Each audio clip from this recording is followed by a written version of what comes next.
Yan, imbag na malem kada kay aming kakabsat mga bulsoy.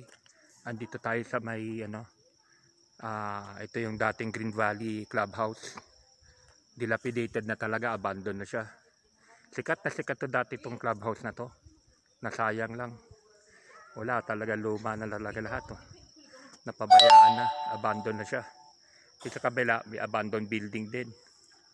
Abandoned hotel din yung kabila. Abandon na talaga, wala na. Tapos dito may mga lumang sasakyan.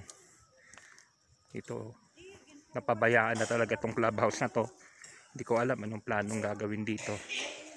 Talagang luma na. Yeah. Wala na.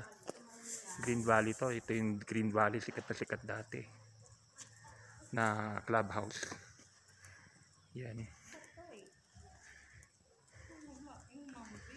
Silip tayo sa loob.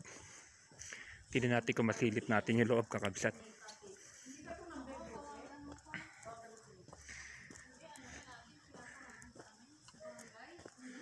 Silipin lang natin yung loob kung ano meron. Nakakatakot dito.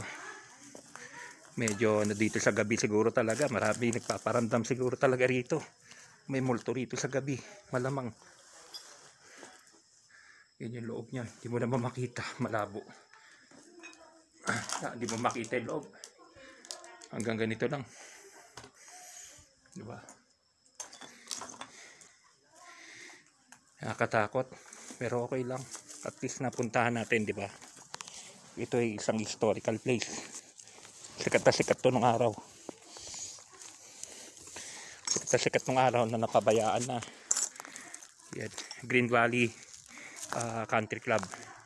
Tapos ang ganda pa naman. Tanaw na tanaw yung mountains. Tanaw na tanaw yung mountains. Ito yung harap. Ito yung facade. Yung harap. Ito yung main entrance. Yeah. Wala na. Talagang abandoned na tong building na to. Talagang abandoned structure to. Ang ganda pa naman dito. Ang ganda diyan yung ano niyan, yung lobby niyan, tapos may swimming pool. Tapos may yung kainan, yung ano dati rito, masarap dito yung mga hamburger nila, saka yung mga wala, talagang napabayaan siya. Kumbaga abandoned building, isa sa mga abandoned building sa Pilipinas. Yan. Ang ganda pa naman. Ang ganda ng view, di ba? Napabayaan lang talaga. Yan, ito, Green Valley Subdivision. Green Valley Subdivision Clubhouse, kumbaga. Sabi nila, namatay daw kasi may-ari nito, kaya napabayaan na. Sana naman ma-restore, di ba? Okay, ganito mga lugar dapat ang mga nire-restore. Ganda ng view, view ng mountains. View ng mountains, pero yun naman ang dilapidated naman yung structure ng Green Valley Subdivision, ay Green Valley Clubhouse. Yan, ang ganda oh. Ganda ng view rito, yan. Tapos ito yung structure ng Green Valley. Wala na to. Talagang abandon na siya. Napabayaan na. Yung kabila. Abandoned hotel din yan. Yung kabila. Yan. Nakakatakot. Diba? Paggabi siguro dito, ang ganda mag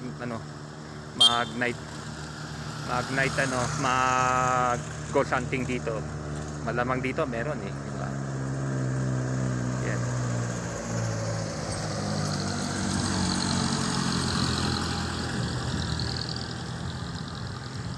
Green Valley, yan, Green Valley Baguio Hotel and Resort. 3-star hotel siya actually. Ito, 3-star hotel. Oh, napabayaan na, wala na. Ganito na lang talaga, napabayaan na. Namatay na kasi may-ari. Kaya ganito ang kinalabasan. Yung kabila rin, napabayaan din, no. Yan, yung kabila, di ba? Yung kabila. Ikot tayo sa likod. Tingnan natin yung likod. Ganda ng view talaga rito. Panoramic view. Isa sa mga magandang site sa Baguio to. Saka doon sa Santo Tomas. Bukas punta tayo sa Santo. Tirahin ko natin yung Santo Tomas minsan. Yung din sa may radar. Punta rin tayo din sa may radar. Yan o.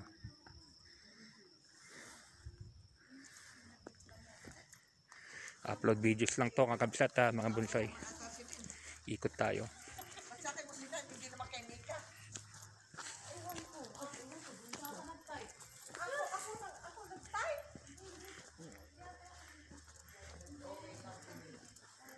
Yan, talaga napabayaan, no. 3-star hotel siya actually. Itong hotel na to is a 3-star hotel. Sikat na sikat to nung araw, pinupuntahan to ng tao. Mga pag-aakit sa Baguio, ang habol mo rito, yung ano nila, yung clubhouse sandwich nila. Ang sarap. Saka yung mga hamburger nila. Mga American hamburger nila. Yan. 3-star hotel. Yeah, talaga napabayaan na. Abandoned hotel na talaga to. Isa sa mga abandoned structures dito sa Baguio. Tapos ito pa, may mini park. Dito pala yung mini park, napabayaan na rin. May park din sila rito na napabayaan na.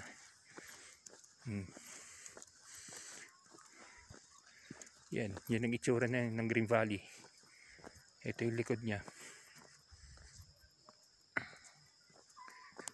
Sayang tong hotel na to, 3-star hotel pa naman din. Kung may budget lang ako, bibiling ko to eh. Diba?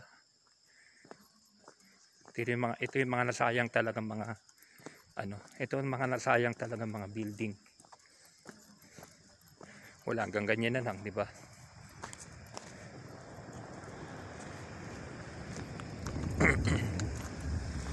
Katakot naman yan. Ang pupunta yan. May pababa dun. Ang tarik nun. Ito yung nila, playground nila. Napabayaan na rin. Para napabayaan na rin tong playground, no? Parang bakit naman pinabayaan to, di ba? Yung playground nila napabayaan na rin. Tapos yan yung likod ng clubhouse. Ito yung Green Valley sa likod. Green Valley Clubhouse yan.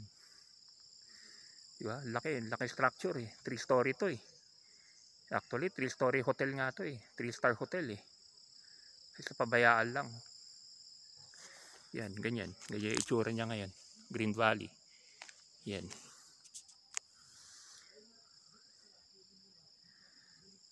Upload videos lang to kakabsat mga bunsoy. Support nyo lang yung channel ni Kabsat Makoy ha. Marami pa tayong mga pupuntang ganitong lugar dito sa Baguio City. Hindi lang sa Baguio City, iba-ibang lugar kahit sa Maynila.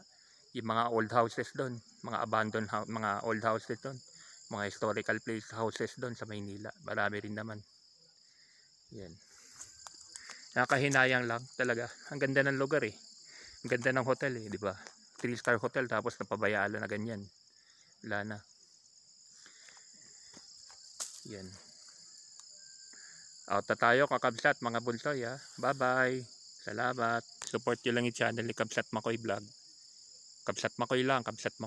Yan. Marami pa tayong pupuntahan ganitong lugar.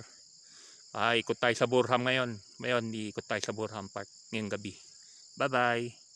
Salamat kakabsat mga bunsoy. Bye bye.